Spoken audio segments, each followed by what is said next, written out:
Welcome to Startup Dialogues. This is an initiative by Enterprise Bureau, an organization that is focused on providing with research and data that informs policy, enables the startup ecosystem to grow, and helps startups to make informed decisions about their growth and sustainability. Today, I'm excited to bring to you a very important personality, an influential person in the IT startup ecosystem in Ghana. And I know this person is very focused on ensuring that job creation becomes something that every youth gets to experience in their own entrepreneurial and private sector development. Today, I'm here with the CEO of the National Entrepreneurship and Innovation Program, His Excellency, Mr. Kofi in Cancer. That's an elevation. Okay, anyway, so honorable. You could say His Excellency because you know the food soldiers of my party have made me the president. Oh, okay. His Excellency, the food soldiers president. The food soldiers. That's just by the way. That's okay. All right. So here with me today is Mr. Kofi Ofosu in Cancer, the CEO of the National Entrepreneurship and Innovation Program. Welcome to the show.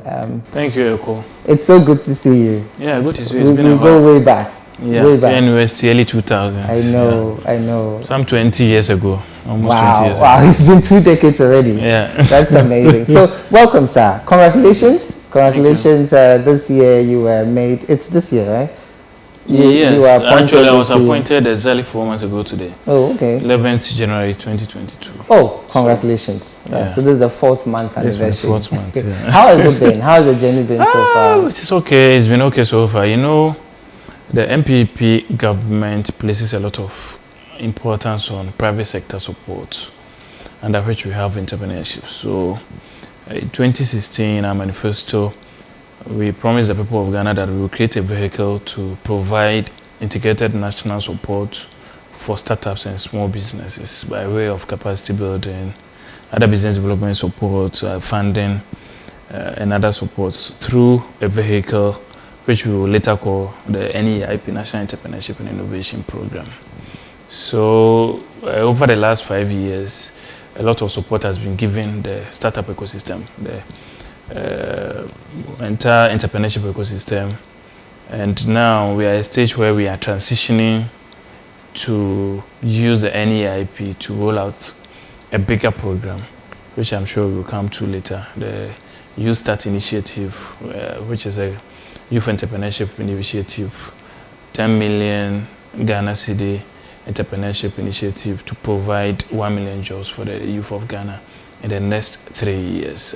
So in the last 4 months, we've been designing this program with our sister agency, the Ghana Enterprise Agency, of course, under the auspices of the Ministry of Finance. That is where the Youth Start Secretariat is. And the president himself always says the chief Youth Start champion, because this is a cabinet decision which has been cascaded down to the ministry with implementing agencies and other ecosystem partners like partner financial institutions and other development partners on board. We've been designing that and also working on programs like the Youth in Innovative Agric under the Ghana Cares Obatapa program, which seeks to provide support for the youth who are involved in some cereals, farming, agro-processing, livestock, likes of poultry, piggery, and then other tubers like yam and cassava.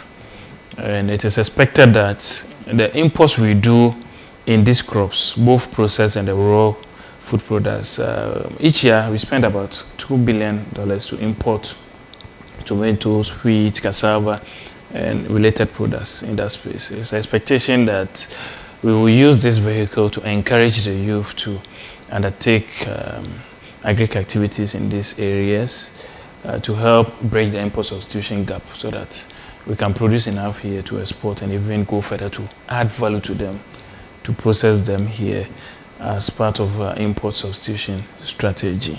So under the, as you know, the Ghana Cares Obatapa program is a recovery strategy to help us come out of the COVID crisis. It is a revitalization program. So it is under the Ghana Cares program, the entrepreneurship component, which is the component 2, that we have programs like the Youth in Innovative Agric and then the Youth Start. So if government talks about recovery, revitalizing the economy post-COVID, and all that. It's not just lip service. You know, a lot is going on.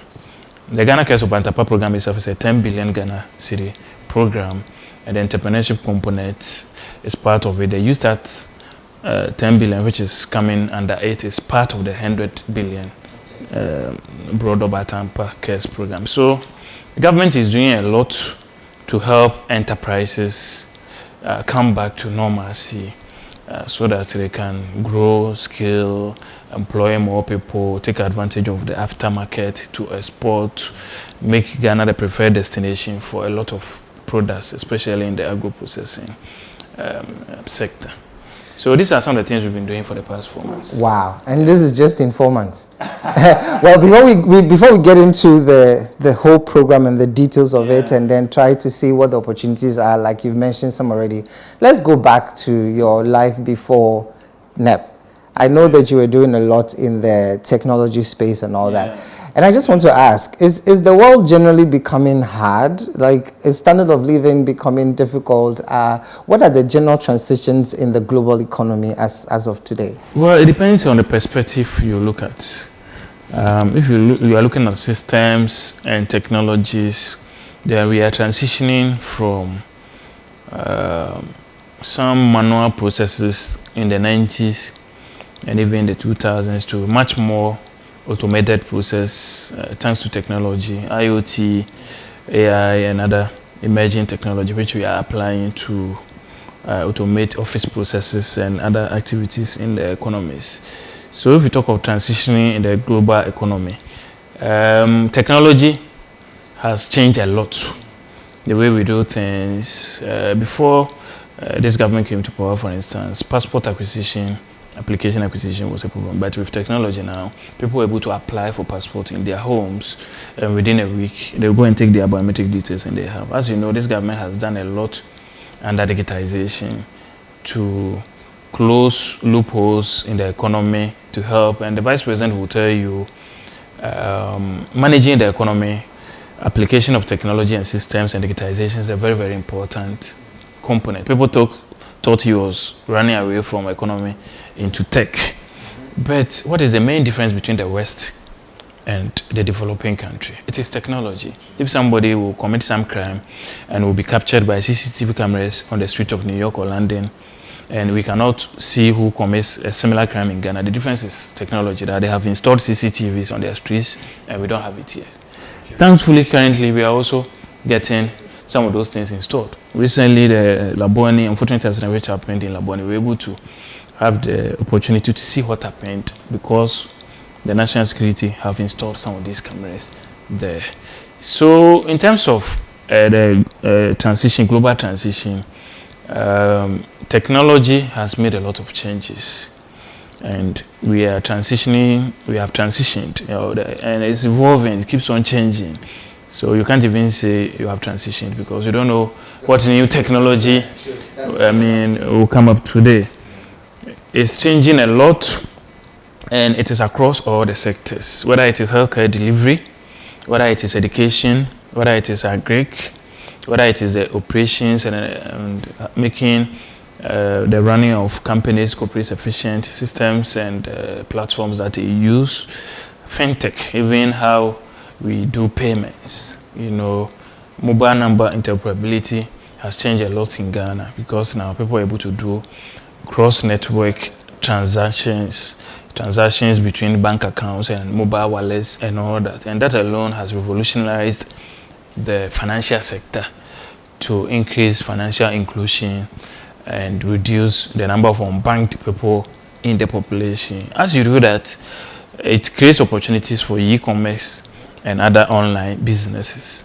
So that digital transition in payment systems alone creates a lot of opportunities for people. Now, university students do businesses online. They put stuff on Instagram and they do transactions, that they do payment online. It is delivered to them and people don't have to walk to shops to do all that. So people are running businesses from their single bed university hostels, from their kitchens and what have you. So if you are talking about transition in the global economy, then these are some of the things which come to mind. How artificial intelligence, blockchain technology, the Internet of Things, and other emerging technologies are being applied across various sectors of the economy to change how we used to operate and exist as economies. And it's all good because it is making things easier. Because previously, most of these tools were not available. But with the advent of these tools, a lot more opportunities are being created for young people who are ready to learn and acquire the skills and knowledge which these new technologies require. Okay, well, that's very informative. But let's bring it back to Ghana. Yeah. How, when you look at the entrepreneurship landscape, the youth's involvement, the various businesses and ideas and all that, are we catching up with the rest of the world, or we are pretty far back when you look at the nature of the kind of startups that, and I know you've been in this ecosystem, even though in another sector, but it's still, what is your perspective on the nature of the kind of ideas and businesses that we are working on? Is this something that would make us competitive as a country? I think we are not doing badly now. You know, the startup ecosystem, the entrepreneurship ecosystem, we are not doing badly. But the private sector is doing a lot. There are hubs all over. There are networks, there are industry associations, Ghana Hub Network, Chamber of Young Entrepreneurs, social enterprise groups, and what have you. They bring their synergies to bear to help. Of course, on the government side, programs like NEIP was to help stimulate the ecosystem in terms of intervention for the startups. You have the likes of GA, Venture Capital Trust Fund, the Accra Digital Center, or Ghana Digital Centers Limited, which focuses on nurturing startups in the digital ecosystem. And so far, we've seen some of our startups access angel investor support, foreign investments, and some have even expanded beyond the borders of our country to set up the operations in Nigeria, Kenya, Africa, and sometimes even outside Africa. But I think there's a lot of room for improvement. Because if you look at the startup index, Africa, I think the likes of Kenya, South Africa, Egypt, and sometimes Nigeria, they are quite ahead of Ghana in terms of how much investments they receive into their startups ecosystem. And it's because of the building blocks they laid, the foundation they laid, and all that. Then Ghana too, we are not sleeping. As I speak now, a Startup Act is being developed by the ecosystem. And once it gets passed by Parliament and it gets a presidential assent, and we get to implement what is in the Act, it will help stimulate growth in the sector so that we can continue to provide support which will ensure growth of the sector. Typically, they need funding support, market access, regulatory support in terms of product certification, at agencies like Standards Authority, FDA, and the like, tax compliance issues with Ghana Revenue Authority and other financial institutions. How do we give them exemptions? Already, if you come through NEIP, you're able to access 5-year tax exemption. If you're a business person under 35, your first 5 years, you are tax exempt until such a time that you get some footing before you start paying tax. But these are isolated supports in the ecosystem now, which the Startup Act will bring together under a national entrepreneurship policy, so that from the government side, the policy framework will be available to drive the growth that we expect in the ecosystem, because entrepreneurship is the order of the day. Again, on the global front, people are transitioning from focusing on corporate jobs to creating their own enterprises because of the opportunity it brings. Over the last 2 decades, we've all seen how technology startups and in the likes of US and China have been able to, grow astronomically, and sometimes their total revenue is even bigger than the GDPs of economies like Ghana. And all this happened in a few, sometimes less than a decade. So it's a very important space, and government will continue to play its part to provide policy direction and the support in terms of incentives and opportunities for startups. And we will collaborate with the private sector to seek their views on how best they think we can provide support so that we can continue to grow further. But I think, all in all, the growth rate is not bad. Just that there's more room for improvement, and we can do better and overtake the likes of South Africa, Kenya, and other countries in terms of how visible startups are globally. And it will translate into receipt of foreign direct investment so that they can get the needed support internationally for them to become global brands. Yeah. I'm happy to hear that indigenous businesses, we're looking at helping them to have global impacts, to play significant roles in the global economy, and also to be able to scale up to even go beyond the country. Let's bring it back to NEIP. Let's bring it back to NEIP. Even in your introduction, you realize that there's so much that you're doing. If you could give us about maybe the top 3 main things that, let's say, a young entrepreneur has just started and is looking at where I can get support for my business. What are some of the top 3 things that NEIP can promise on this show, the Startup Dialogue, that when they come to NEIP, they are surely going to get?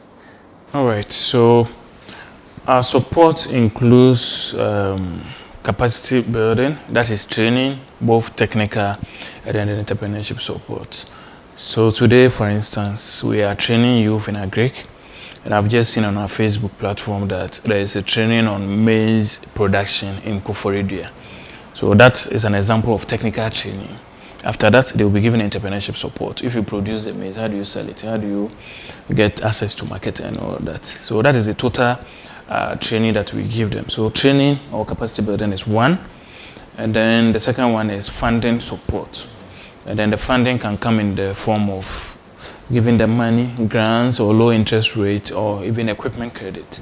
So if you are into video production and you need a bigger camera, a camera with a better resolution to do your production, and I come to NEIP, we can do that procurement for you so that you can be able to do your video production business better.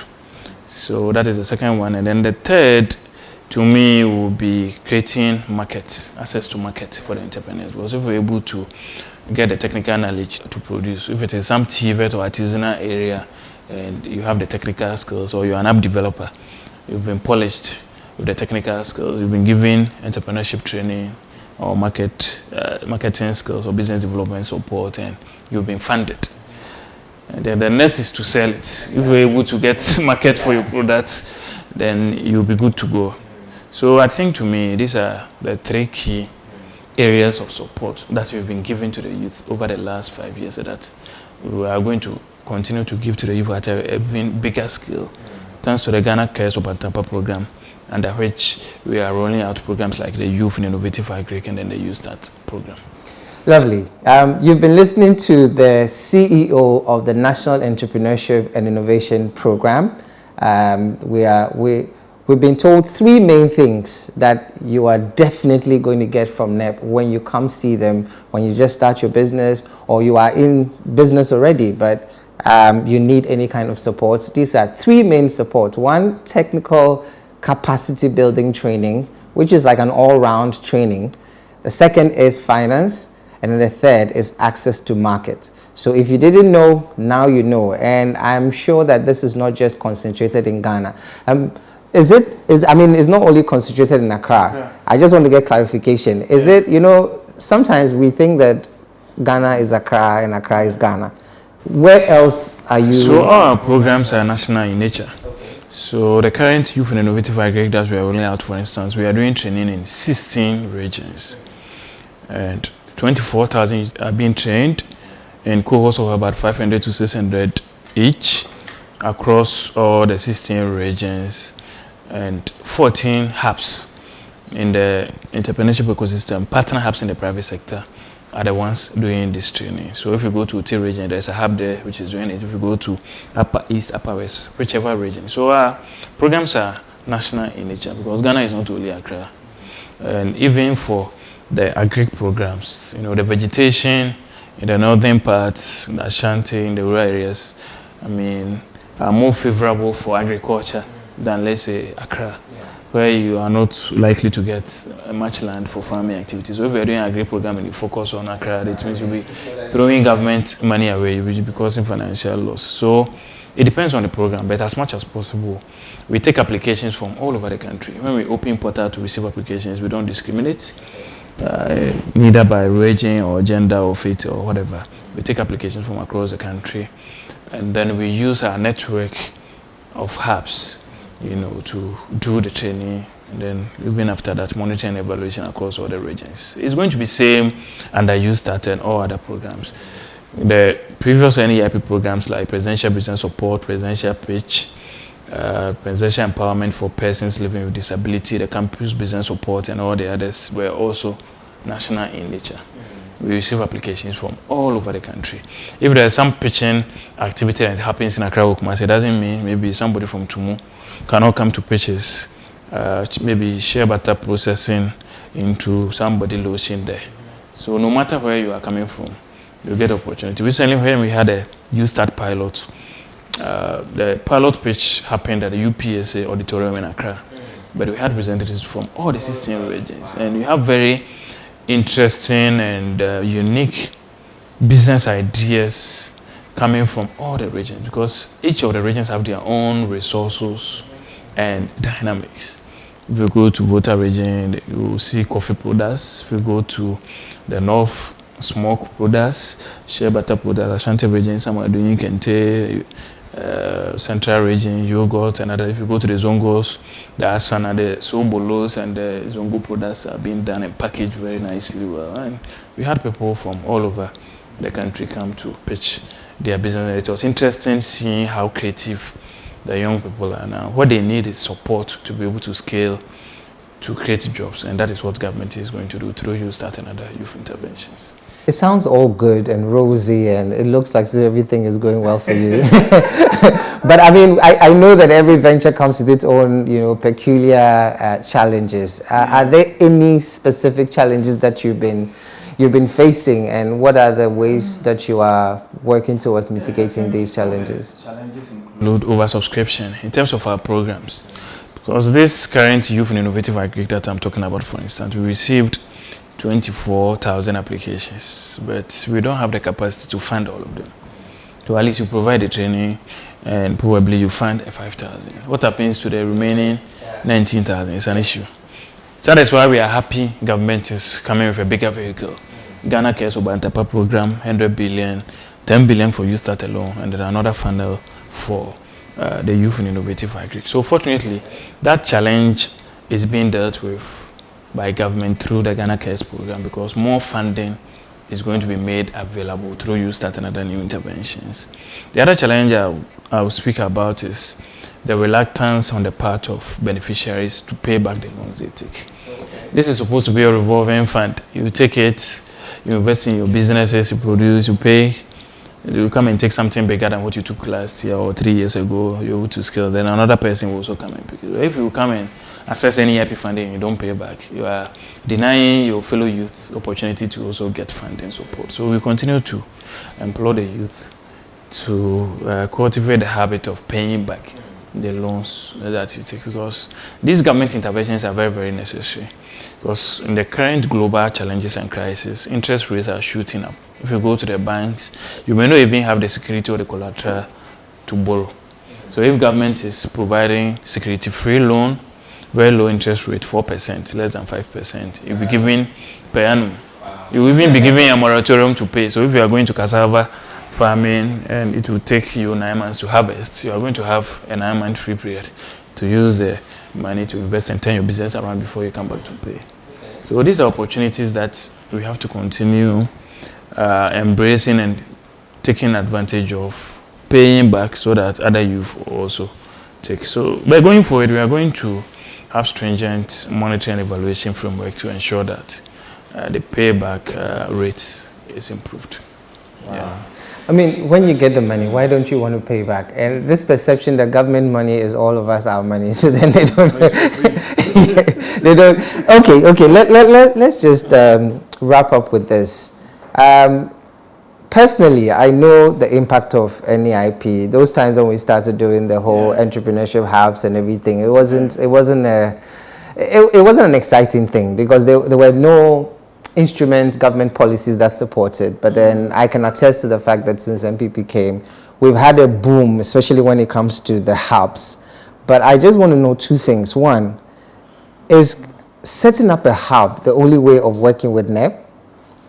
That's the first. Is there any other way that organizations can work with NEIP? Because you said that most of your interventions have been done through, especially the capacity building. So is there any way that organizations can work with you beyond being a hub? Yes, so you don't have to only be a hub to work with NEIP. You have to be somebody who is interested in entrepreneurship, an entrepreneurship stakeholder. So if you're in an university department and you run programs in entrepreneurship and marketing, business development, whatnot, and you can provide NEIP training, you can apply and come and take advantage of the opportunity to also train people. Whether you're a consultant, a department of a university, or wherever you are coming from. Or let's say if you are doing an agric program and you are an agric institution like the Kwadaso Agri College, and you can train the youth in, let's say, livestock farming. I mean, why not? So it depends on the program that we are doing and the kind of support that we need. For instance, on our market linkage strategy, we could, for instance, sign agreements with some multinationals and big SMEs and connect our beneficiaries to them so that if it is cassava they are producing and they need a cassava to produce it and all, that link will be created so that they can sell to them. So this will be a working relationship with the multinational who are buying from the beneficiary through the facilitation of NEIP. So across the entire business development support, whether it is capacity building, whether it is funding, if you are a private fund, a bank, an angel investor or whatever, you can collaborate and provide funding support, financing for NEIP beneficiaries. If it comes to monitoring and evaluation, say, if you are a university, an institution, and you have the capacity to help us do the monitoring, we can partner or collaborate and do that. I mean, whatever. So if it is marketing linkage, same. So all the process flow, the entire support that we provide startups at every step of the process, we are open to partnerships and collaboration, and that is what the YouStart framework is about. Government cannot do it alone, so we are going to collaborate with the private sector, including the funds, the banks, to provide a much needed funding for entrepreneurs. And one advantage that we'll have, and this has been designed through the finance ministry, is that once people access the funding from the bank, they know this is bank money, have to pay back. Okay. Yeah. So that will also help improve the, Okay. Well, that's what I wanted to ask. How do people get this money? Do they necessarily have to go through the entire program from the training to the application to getting the money and all that? Or they can just come and apply for the funding? And how do people go about getting that money? Program is, NEIP funding is program based. So if we open applications for a particular program, then you can apply. If it closes, you are late. So currently we are doing the training for the youth in innovative agric. The application was opened about 2 months ago, and here we are with the training. After that, we are going to do the funding. YouStart is going to take a similar arrangement, but I think because of the national nature of YouStart, there may be some tweaking. So that probably for many months people can apply. For many months people can apply, and then as and when you need support, whether it is equipment credit or funding support, you can access it. And then maybe anytime you need market linkage support, for instance, it can be done for you, but it has to be ongoing before. So right now that YouStart has not been launched, you cannot access support through YouStart. So NEIP programs are mostly program based. As and when the program is being rolled out, then you can qualify to access funding. And this is going to be open to all Ghanaians aged between 18 and 40 years. All what you need is your Ghana card to confirm or prove that you are Ghanaian and you are good to go. The next will be going on the YouStart portal to fill your details, your name, where you come from, the type of business you want to do, the type of support you need, the social impact on your environment, why we should give you that support and all that. And the panel will do the evaluation, we do the screening, and we know how best to provide the support for you. So exciting times ahead for the youth of Ghana. We have to get our ideas ready, get our businesses ready, And then you don't just have to be somebody who has a business already, but you just have to have the will to go into entrepreneurship. And then the consultants will be working with, will direct you as to whether you will do best in artisanal or technical business area, agri business, or any of the businesses on the agri value chain, or one service or the other, whether it is ICT, clinic company, or whatever, or any other sector. The support is going to be in several forms across all sectors of the economy. As far as it's a viable local company creating value to create jobs, you start to be ready to provide the support. I have been talking to Mr. Kofi Ofosu in Kansa, the CEO of the National Entrepreneurship and Innovation Program. We all know it as NEIP. And as he said, exciting times ahead. We're just wrapping this conversation off with two main things that I'm personally interested in getting to know. I know you've been talking about some of the programs that NEIP has been doing, but if you can summarize for us, what are the specifics? I've heard the business linkages, I've heard the youth starts, I've heard the youth in agri. Can you just give us a summary and where people can access this information about NEIP? So most of our programs, you have information about them on our website. So if you go online, neip.gov.gh, you'll be able to access every information about our programs, and you will know when we are doing what. So currently, if you go online, we have information on the Youth in Innovative Agri under the Ghana Cares Over Tapa program, where we are, and then the next steps. We'll also be using other communication channels, social media, traditional platforms like radio, TV, and the rest of it. So as and when we are rolling out a program, we do come out with application portals where you can go log on, and because we know even internet connectivity is not available everywhere, we make provision for manual forms across all the district assemblies where you can go and access, or if you can walk to any NEIP office or come to the head office, we can get your details and input the data into our database so that it will just be like you did your application online. So what I can say is that as soon as YouStart is launched, which is going to be the main vehicle, in addition to the Youth in Innovative Agri, because under that we are going to have the Students Initiative, we are going to have the Innovation Awards to award the most innovative beneficiaries. We are going to support businesses across all the sectors I mentioned of. So most of the programs that we used to do over the last 4 years under NEIP are going to be part of YouStart in terms of providing the support. So we'll give the roadmap, we'll publish the details. We are even going to set up and expand our call centers and provide proper management information systems with CRM systems so that whether it is social media or some phone number you will call or whichever means, you will be able to get the information about all our programs. So we are going to make information available. The president is here to launch it. A date is here to be decided as to exactly when it will be launched. Once that is decided, we will put it in the public domain and we will publish all the modalities on our website so that the youth can. Okay. So my final question.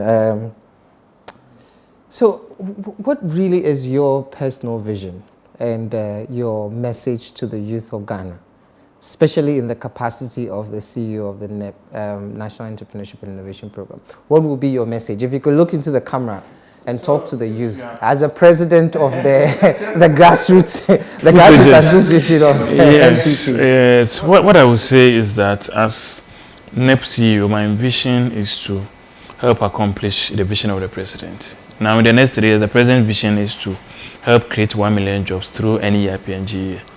So in this short term, 1 to 3 years, that is my vision.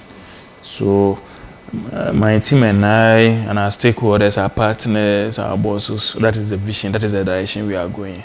That we will play our parts regarding the attainment of that target and any other key performance indicators that will be set for us to achieve. To the youth, they should follow their passion and invest towards it. Because if you are interested in something, then you'll be driven to work towards achieving it. You have a target. This is what I will do.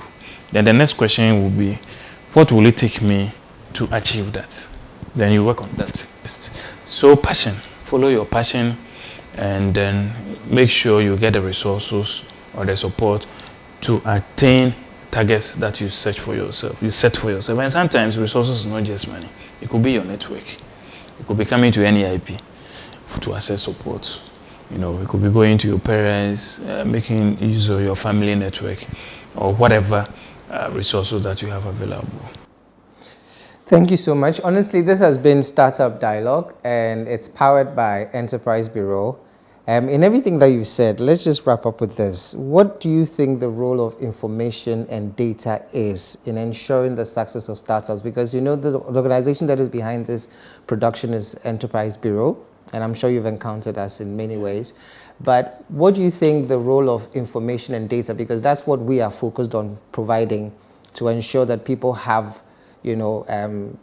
knowledge, information, data to help them make informed decisions for their businesses. But from your own perspective, let's just wrap up with this. What do you think the importance and significance of data and information is? I think it is very, very important. Management decision making, whether it is at the startup level, SME level, or a corporate level, is the same. You need data to do analysis for management decision making, to decide whether you are investing your resources in this portfolio or the other, this product or the other, whether you are going to do market diversification or you are going to do some other marketing strategy. If you don't have the information, you cannot make the good business decisions. That is why there has to be collaboration in the ecosystem. There are universities and research institutions who work on some of these things. Thankfully now we have good analytical tools and platforms that you can use to process the data. So once you get information from the source, if it is Chamber of Commerce, that you get your information from, if it is Ghana Greek Workers Union, that you get your information from, then the next thing you need is to apply the relevant tools and systems to process the information, so that with the processed information from the data you had, you can now take good decisions and know whether, as you continue to do this product, or maybe sales is going down, so let me introduce a new line, let me expand it, or let me probably go into a new market because it is doing well here. Yeah. This has been another insightful, informative, and definitely an empowering session on the Startup Dialogue, a production by Enterprise Bureau. That is your #1 stop place for all information and data you need to grow your business and, of course, to empower the startup ecosystem in Africa. Check us out on all our platforms and certainly on YouTube. Till we come your way again, it's goodbye for now.